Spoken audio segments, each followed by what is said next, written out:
Greetings everyone and welcome to the new and improved Artesian Well Park for this grand opening event. My name is Luke Allen. I am the Community Outreach Events and Marketing Manager for Salt Lake City Public Lands. Thank you to all of the elected officials, city employees, members of the public, and other key partners who are here with us this morning. As I'm sure you'll hear about from our speakers, this unique park has a fascinating history, and the renovation of the site is something that the city and members of the community are very proud of. So for this reason, we are so excited to celebrate the completion of this project with all of you today. We'll hear from 4 speakers this morning, and we'll go in the following order. We'll start by hearing from Salt Lake City Mayor Aaron Mendenhall.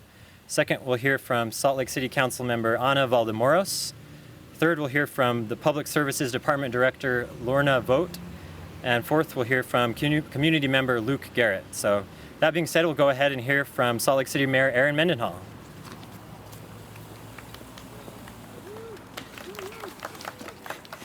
That's generous of you. Good morning. I want to thank everyone who's here and recognize, as Luke mentioned, Councilmember Valdemoros, whose district we're in, Councilmember Mono, whose district is a block south of us, and former Councilmember Luke Garrett, who is the poster boy and very much the reason that we're standing here today. But also all of the city employees and our contract professionals who designed and inspired this beautiful place that we're at today. And this is a community project in every sense, and it is built for the community. We're so fortunate, I think, when you go around the country and visit other cities, what stands out about Salt Lake City is our unique neighborhoods and pocket places like this that embody the character of our history and of the unique people who live in Salt Lake City. This park is now a gem in the Central City neighborhood, and much thanks to the tenacity of Central City and its residents for making this happen. I can't help but think, and talking to some folks before this started about the history of the well, how many hundreds of thousands of gallons of water have been filled at this well over a century. Really, a century, over a century. How many thousands of friendships have been forged here? How many neighbors have bumped into each other? How many joggers have built a new route so they could stop here and get a cold drink and get some shade? Not to mention the squirrel families for probably millions of generations now that have lived in these oak trees that have been preserved. These improvements are meaningful and they are lasting, and they embody who Salt Lake City is, who our people are, and what brought us here in the first place. I want to let you know about some of the improvements that are included in this project. Obviously, there's additional water spigots, and there's 360-degree access, and it also fits 5-gallon jugs, which was a real trick to fill up before this. And the preservation of these existing mature oak trees is something to note. Tony Glyett, our city's urban forester, and his team did a beautiful job. So we're not just planting 1,000 extra trees this year, we're saving trees, and this park is benefited from your work. There's also permeable pavement up here, and what an important thing to make sure that our old trees and existing trees in the park strips can survive by having air and more water access. So thank you for that ingenuity. There's such improved visibility here at the park. You can see all the way back to all the borders. There's no bushes, there's no places that people might be able to hide, and I know that that was an issue of security for some of our neighbors who initiated this project and said, we want to feel safe having our kids run around and play while we fill up our water jugs. It's also full of benches now, and it's not just a stop and go location. This is really a place where you could stay, you could sit and read a book, and you could commune with your neighbors as they come through. Our transportation division also worked with UTA to relocate a bus stop over here to this side. And where is the bus stop, folks? I didn't see the sign. The sign is here. Here's the bus stop, there's a bench. Thanks, transportation. Over there. There's bus stops everywhere. It's Salt Lake City. And the last piece I'll mention is the regionally appropriate vegetation. Another thing that stands out for me about our city is we don't just put pretty plants in the ground because they were blooming at the time that the buyers went out to put something in the ground for the new development, but we plant things that are going to be able to thrive here. And this is an example of that, so thank you. It was a good space before this, and it's really a wonderful space now, and this garden design approach is very much to thank for it. You can feel the tapered way that it invites you upward, and that you can see and feel what this park is about. It feels like you're going into someone's backyard. And these softer edges, all beautiful parts of the design. So thank you to our Parks and Public Lands Division for caring for this special place for so many years. Thanks to the Central City Community Council for leading this vision and helping make sure that it happens and that it will serve you well. And thanks to our Public Utilities Department for providing this clean and safe drinking water to everyone. I hope that our neighbors today finding as meaningful as we do in the future and for generations to come. Thank you for working together to make this happen. And thanks for giving me a moment on the agenda today.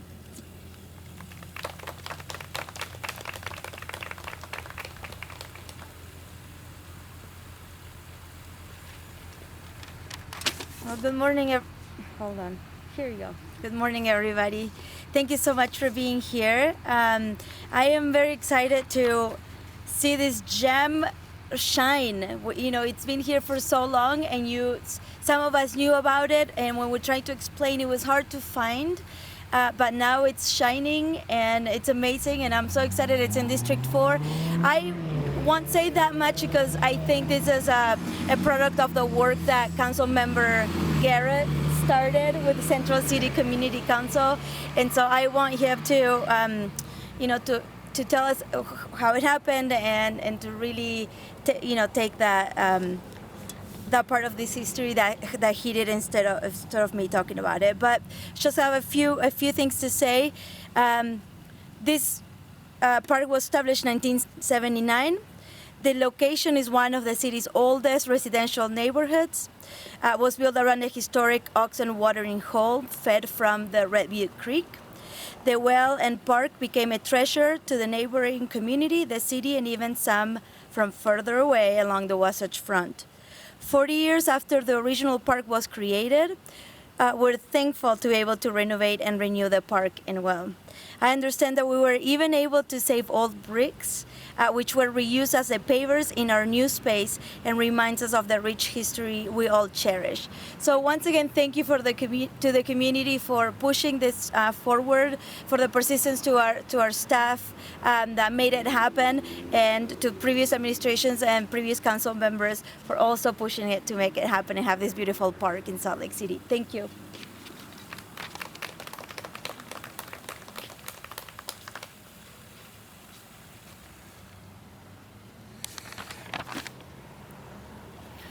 Hi everybody, I'm Luke Garrett, a former resident of the neighborhood. I lived up here on 5th East for 15 years or so, and just ironically, I guess, moved away. Still live in Salt Lake City, just on the west side of downtown. In preparing these remarks, I was telling myself, dude, don't sound like a councilman, don't sound like a councilman, but who am I kidding? At events like this, I can't really help but fall into ribbon cutting mode. But I noticed that I forgot my big scissors, so I blew it today, sorry. I want to start with thanks, kind of in that mode, which is, when we applied for the CIP funds for this park, leadership at Central City Neighborhood Council, Mike Iverson in particular, was very supportive. And the members of our subcommittee, it wasn't just me, it was people in the neighborhood who wanted to see this done. Cindy Cromer, Jack Davis, Nick Rupp, and current Central City Neighborhood Council leadership, Becca Carlson, were all instrumental in getting this done. The city councilman who followed me here in District 4, Derek Kitchen, was always a supporter, and the current councilwoman, Ana Valdemoros, who just spoke, has always been a champion of this project as well. And city staff doesn't get enough thanks. Nancy Monteith is here, who was the facilitator, you might say, of our CIP application. Without her, this would still be known as Brick Oven Park. Luke Allen of PPL and everyone in Parks and Public Lands who designed and rebuilt this thing, I thank you so much, and our city thanks you so much. The other people who I want to thank aren't here with us on this physical plane of existence anymore. One of my earliest memories of a Central City Neighborhood Council meeting was of an older couple asking representatives from engineering and transportation who were announcing to the community council that 9th South was going to be all torn up and rebuilt. And this older gentleman with a beard and gray hair asked, "Hey, is 9th South getting rebuilt because there was a stormwater levee that's allowing you to replace the big pipe in the middle of the street, and thus you're going to run it all the way down 5th East?" And the guy from engineering said, "Well, yeah, bingo, that's right." And I thought, wow, this guy's cool. How did this guy from the neighborhood know all that?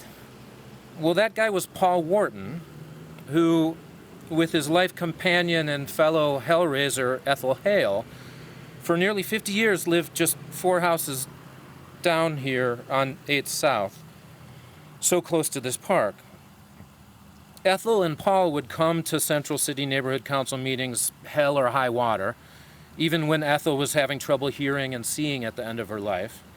Cindy Cromer, I'm sure, has a story or two about what amazing participants Ethel and Paul were in the Neighborhood Council.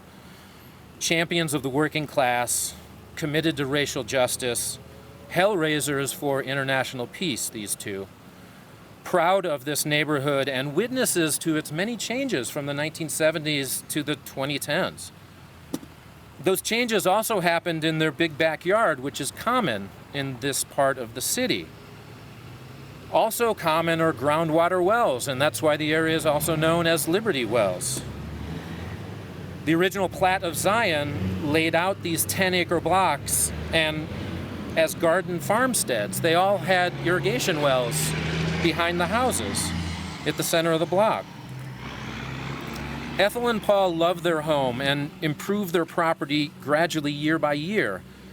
Their investments in their garden mirrored their investments in the making of this neighborhood a better place.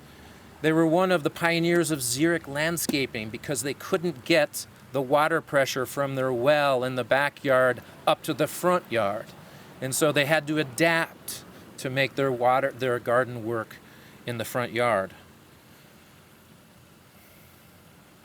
Their contributions to this neighborhood, Central City, the city, and the state are really too great to list in my limited time.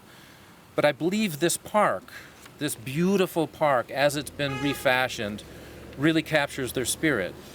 Because this park is a place where all types of people gather from all over, not just the neighborhood. When our subcommittee did a survey before the CIP process got started as kind of a ramp up, we discovered that people came from how many different zip codes? Tens of different zip codes to this place. It's a place where people engage in the simplest of actions, to gather water, to grab a quick refreshment, to rest on their journey, to interact with civility with strangers. This is a world that Paul and Ethel envisioned. Inclusive, humane, democratic, cool, and refreshing. They called their home Singing Waters, and I hope the next step for our subcommittee will be to seek a commemorative renaming of this city asset, to include that homage to Ethel and Paul. Thanks everybody for being here today, and I guess I give the mic back to Luke. Redone. Please come forward.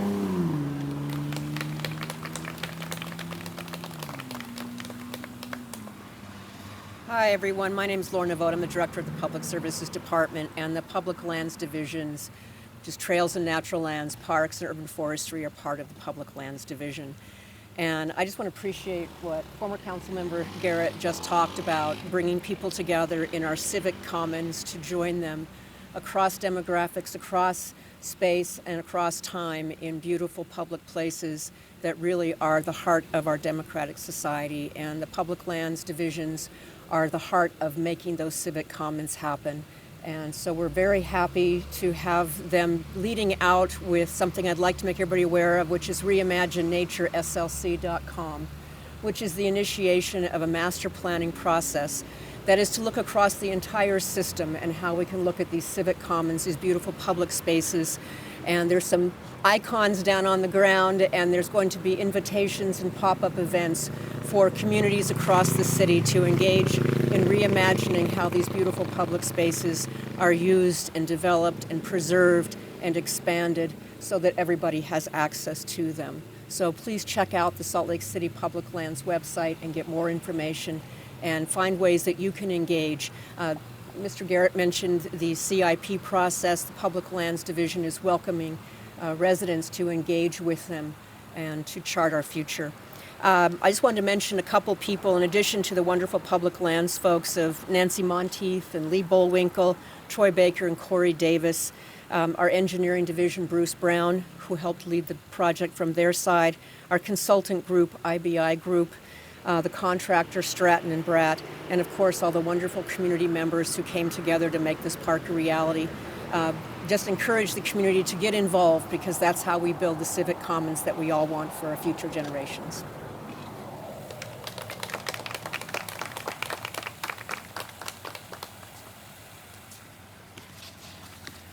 Thank you so much to our 4 speakers.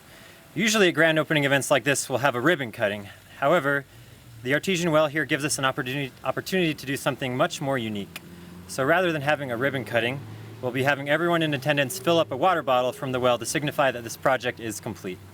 So starting with Mayor Mendenhall, Councilmember Valdemoros, and Luke Garrett, if you'll each grab one of the water bottles off the table and take the lid off, and then stand at the well, and then we'll do a countdown, and then we'll all watch and cheer as they fill up water for the first time from this completed project. 5, 4, 3, 2, 1.